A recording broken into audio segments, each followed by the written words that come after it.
वजीर सनत व तिजारत जाम इकराम उल्लाह धारेजो ने वजीर आजम से सिंध में गैस लोड शेडिंग खत्म करने की दरख्वास्त कर दी। जाम इकराम उल्लाह धारेजो का कहना है कि सिंध सबसे ज्यादा गैस पैदा करने वाला सूबा है, लेकिन सूबे में शदीद गैस की लोड शेडिंग हो रही है, जिससे सनतों को नुकसान और आवाम को मुश्किलात का सामना है। वजीर आजम से दरख्वास्त है कि इस मामले पर फौरी तौर पर नोटिस लिया जाए और आवाम की मुश्किलात को कम किया जाए। बिस्मिल्लाहिर्रहमानिर्रहीम। जैसे आपको पता है कि सिंध सबसे ज़्यादा गैस प्रोड्यूस करता है, और इस वक्त जो हालात हैं, इस वक्त जो लोड शेडिंग हो रही है सिंध सूबे में, वो मैं समझता हूँ एक नाइंसाफ़ी है फेडरल गवर्नमेंट की तरफ से। फेडरल गवर्नमेंट को चाहिए कि फिलफौर जो लोड शेडिंग हो रही है, चाहे वो रेजिडेंशियल हो या इंडस्ट्रियल पर्पस के लिए, वो ख़त्म की जाए। हमारी इंडस्ट्रीज़ बहुत सफ़र कर रही हैं इस वजह से। इसी लोड शेडिंग की वजह से हमारे यहाँ अनएम्प्लॉयमेंट जनरेट हो रही है।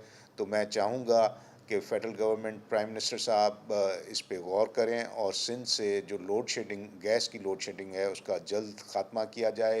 इस सिलसिले में चेयरमैन बिलावल भुट्टो जरदारी साहब ने भी आवाज़ उठाई है, फेडरल गवर्नमेंट से एहतजाज किया है, और सीएम सिंध ने भी कई बार आवाज़ उठाई है। तो हम चाहेंगे इसको फिलफौर ख़त्म किया जाए। क्या आप कारोबार की तशहीर चाहते हैं या सोशल मीडिया प्लेटफॉर्म मैनेज कराना चाहते हैं? तो देर कैसी, अभी राब्ता करें ओनली न्यूज़ की टीम से। हमारा कॉन्टैक्ट नंबर आपकी स्क्रीन पर है।